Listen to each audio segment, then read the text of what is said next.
வனமேலே கடவுளூர் டிவியிலே இருக்குது லக்ஷ்மி நாராயண அன்பு வணக்கங்கள். இப்போ நான் பார்க்க போகிறது வார ராசி பலன் 13ஆம் 19ஆம் வரை எப்படி இருக்க போது நான் பார்க்க போகிறோம். எப்போதும் சொல்லதான் லக்னத்துக்கு பாருங்கள், ராசிக்கு பார்க்குற லக்னத்துக்கு பார்க்க ரொம்ப சிறப்பாக இருக்கும். உதாரணத்துக்கு ஒரு மகர லக்னம் விருச்சிக ராசினா விருச்சிக ராசிக்கான பலன்களை பார்ப்பதை விட மகர ராசிக்கான பலன்களை பார்க்கவும் ரொம்ப பர்ஃபெக்டாக இருக்குங்கிறது உண்மையான விஷயம்.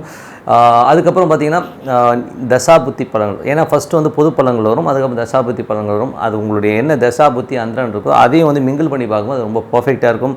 அதையும் சேர்த்து பாருங்கள். இந்த வீடியோட இந்த டிப் ஆஃப் த வீக் இருக்குது, மறக்காம பாருங்கள். கும்பராசி. ஸோ கும்பராசி வந்து பார்த்திங்கன்னா உங்களோட ராசி சனி வந்து குருடைய சாரத்தில் போகும்போது ஸோ ராசியில் இருக்கும்போது கொஞ்சம் சோம்பேறித்தனம் இருக்கும். ஸோ அந்த சோம்பேறித்தனத்தை மட்டும் கொஞ்சம் தள்ளி போட்டுட்டா ஒன்றும் பெரிய ப்ராப்ளம் கிடையாது. இதில் வந்து என்ன ஒரு நல்ல விஷயம்னா உங்களுக்கு 2 11ஆம் அதிபதி, ஸோ 2 11ஆம் அதிபதி வந்து உங்களுக்கு ராசிக்கு 4 இருக்குது. ஸோ 4 இருக்கும்போது நல்ல விஷயங்கள், நல்ல மாற்றங்கள் கண்டிப்பாக இருக்கும். திடீர் அதிர்ஷ்டங்கள், நல்ல ஒரு லாபங்கள், பூமியினாலும் வண்டி வாகனம் நல்ல லாபங்கள் வருவதற்கான, குடும்பத்துக்கு தேவையான பணம் வருவதற்கான அப்படின்னா ரொம்ப நல்லா இருக்குது. 2க்கு 3 வரும்போது நல்ல வருமானங்கள், 8 வருமானங்கள் கிடைப்பது, 2க்கு 2ன்னு சொல்லுவோம். ஸோ இது வந்து நல்ல விஷயங்களும் கொடுத்துரும். வருமானம் வருவதற்கான வாய்ப்பு ரொம்ப நல்லா இருக்குது. அதுவும் சனி குருனும் போதே கொஞ்சம் என்ன சொல்கிறது, அந்த சனி குருவுடைய விஷயங்களும் சரி, அதுவும் வந்து சூரியனுடைய கோர்வையிலேருந்து குரு இருக்கிறதும் நல்ல ஏற்றங்களையும் நல்ல புகழும் கொடுக்கும். ஸோ நல்ல ஒரு பாப்புலாரிட்டி கிடைக்கிறதுக்கான வாய்ப்பும் நிறைய பேருக்கு இருக்குது. மற்றபடி வந்து பார்த்திங்கன்னா உங்களுக்கு வந்து 3ஆம் அதிபதி, ஸோ 3 மற்றும் 9ஆம் அதிபதியான செவ்வாய், 3 9ஆம் அதிபதி செவ்வாய் வந்து உங்களுக்கு வந்து 2ல் இருக்கும்போது சின்ன சின்ன கலங்கள் ஏற்படுவதற்கான வாய்ப்புகள் ரொம்ப கவனமாக இருக்கணும். சில பேருக்கு வந்து பார்த்திங்கன்னா வெளிநாட்டில் இருக்கிறவங்களுக்கு வந்து நிறைய ஒரு பொருள் வருவதற்கான வாய்ப்புகள், தந்தை சார்ந்த உறவில் நல்ல லாபங்கள் வருவதற்கான வாய்ப்புகளும் ரொம்ப நல்லா இருக்குது. கொஞ்சம் மலைச்சல் இருக்க தான் செய்யும். ஸோ அது ஒன்றும் பண்ண முடியாது. 4ஆம் அதிபதி மற்றும் 9ஆம் அதிபதியான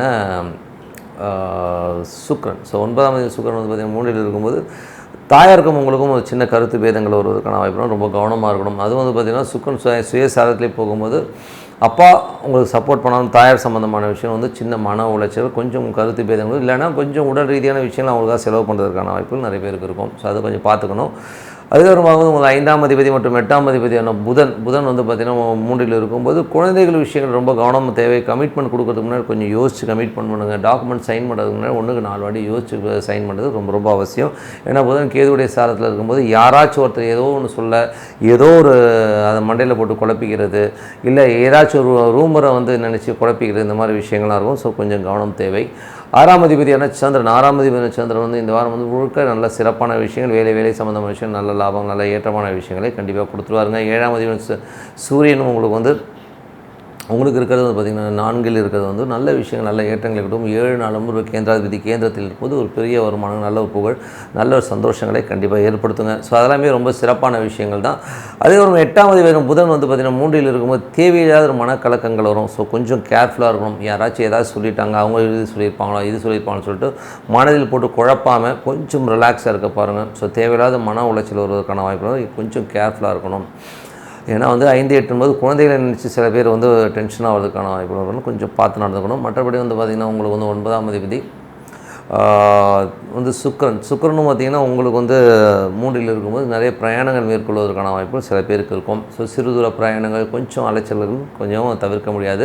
10ஆம் அதிபதியான செவ்வாய் வந்து உங்களுக்கு வந்து 3ல் இருக்கும்போது தொழில் ரீதியான விஷயங்கள், நல்ல ஏற்றங்கள், நல்ல லாபமும், கேட்ட இடத்துல வந்து கடன் கிடைக்கிறதுக்கான வாய்ப்புகளும் ரொம்ப நல்லா இருக்குங்க. ஸோ அதெல்லாமே ரொம்ப நல்ல விஷயம். புதிய ஒப்பந்தங்கள் கையெழுத்தாகிறதுக்கான வாய்ப்புகளும் ரொம்ப நல்லா இருக்குது.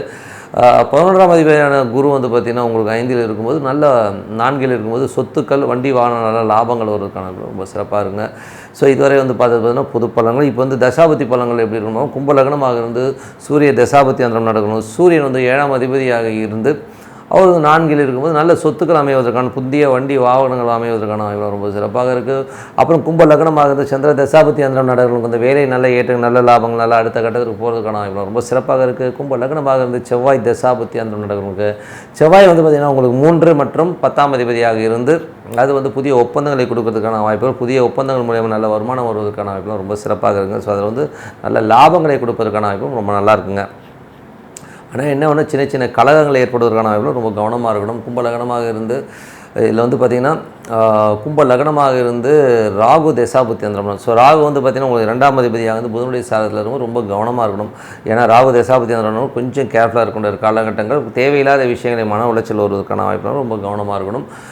கும்ப லக்னமாக இருந்து குரு தசாபுத்தி அந்தரம் நடக்கிறவங்களுக்கு எப்படி இருக்கும். ஸோ குரு வந்து பார்த்திங்கன்னா உங்களுக்கு 2 11ஆம் அதிபதி வந்து 4ல் இருக்கும்போது சொத்துக்களாக நல்ல வருமானங்கள், வண்டி வாகனம் நல்ல லாபங்கள் வருவதற்கான வாய்ப்புகள், புதிய வண்டி வாகனம் அமைவதற்கான வாய்ப்புகள், சொத்துக்கள் அமைவதற்கான வாய்ப்புகள் ரொம்ப சிறப்பாக இருக்குது. தாயார் சார்ந்த விஷயங்களால் நல்ல லாபங்கள் வருவதற்கான வாய்ப்புகளும் ரொம்ப நல்லா இருக்குது. பட் இருந்தாலும் வந்து இது என்னென்னா சின்ன மன உளைச்சல் இருந்தாலும் எல்லாமே சிறப்பாக இருக்கும். கும்பலக்னம் ராகு தசாபதி அந்த 2ல் உள்ள ராகு புதனுடைய சார்ந்தவங்க ரொம்ப கவனமாக இருக்கணும். ஸோ குடும்பத்தில் வந்து சின்ன டென்ஷன்ஸ், குழந்தைகள் விஷயங்களாக இருக்கட்டும், ஸோ சின்ன விஷயங்களை வந்து நம்ம ஏதாச்சும் வார்த்தை சொல்லி ஏதாவது டென்ஷன் வருவதற்கான வாய்ப்புலாம் ரொம்ப கவனமாக இருக்கணும்.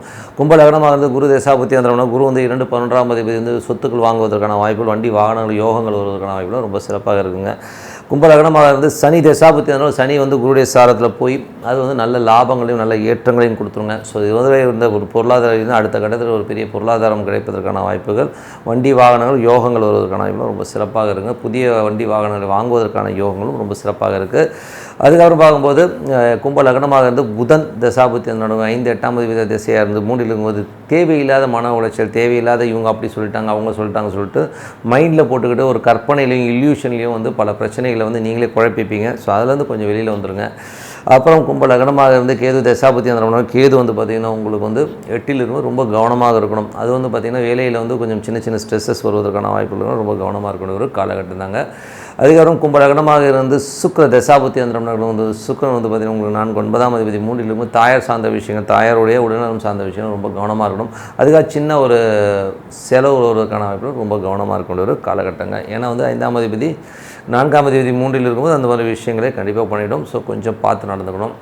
மற்றபடி என்னங்க என்னை பொறுத்தவரை நல்ல ஒரு பிரார்த்தனை மனதாக இறைவனை பிரார்த்தனை பண்ணும்போது கண்டிப்பாக அடுத்த போகிறதுக்கான வாய்ப்பு ரொம்ப சிறப்பாக இருக்குது. இப்போ வீக்கில் நம்ம பார்க்க போகிறது வந்து பிதுர் தோஷம். ஸோ பிதுர் தோஷங்கிறது வந்து பார்த்திங்கன்னா சூரியன் ராகு கேதுவோட அமைவது 6 8ஆம் அதிபதி தொடர்பு கொள்ளும்போது அந்த பிதுர் தோஷங்கள், பிதுர் சாபங்கள் இந்த மாதிரி விஷயங்கள்லாம் வரும். ஸோ இந்த மாதிரி வந்துச்சுன்னா என்ன சார் பண்ணுறது, இந்த மாதிரி வந்து எந்த மாதிரி எஃபெக்ட் இருக்கும் அப்படின்போது இது வந்து பார்த்திங்கன்னா ஒரு 2 தலைமுறையாக நிறைய பேர் வந்து பார்த்திங்கன்னா முன்னேற முடியாமல் ரொம்ப தவிப்பாங்க. ஸோ சார் வழியே இல்லை சார், எது போனாலும் கட்டையை போட்டுடுறாங்கன்ற மாதிரி விஷயம் இருக்கும்.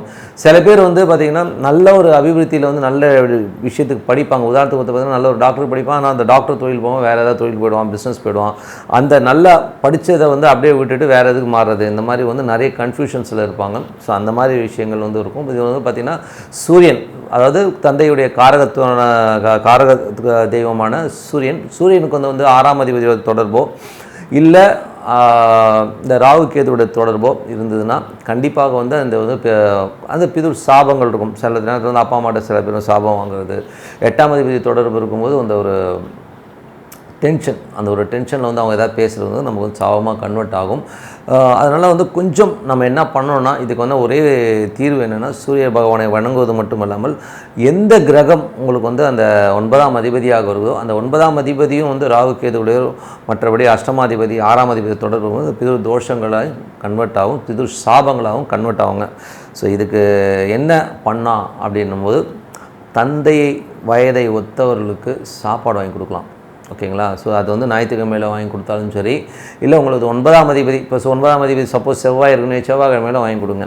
ஓகேங்களா? ஸோ அந்த மாதிரி ஏதோ உங்களால் முடிஞ்ச தந்தை உடைய வயசில் இருக்கவங்க, அம்மாவோட வயசில் இருக்கவங்களுக்கு வந்து மெயினாக வந்து பித்துர்னா அப்பா தான் வரும். ஸோ அப்பாவோடைய வயதை ஒத்தவர்களுக்கு வந்து சாப்பாடு வாங்கி கொடுக்குறத வந்து வழியாக வச்சுருக்கலாம். அது ஒரு நல்ல விஷயம்.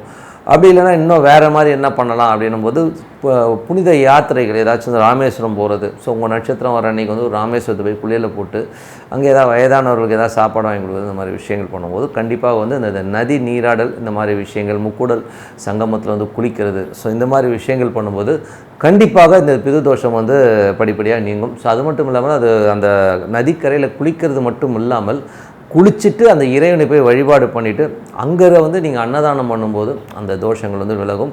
ஸோ அந்த டைமில் வந்து நீங்கள் அன்னதானம் பண்ணும்போது யாராச்சும் வந்து வாங்கிட்டாங்கனாலே அந்த தோஷம் நிவர்த்தி ஆகிறத வந்து நீங்கள் கண்கூடாக பார்க்கலாம். ஸோ அதனால் பிது தோஷங்கிறது ரொம்ப சிம்பிளாக இந்த மாதிரி பண்ணிக்கலாம்.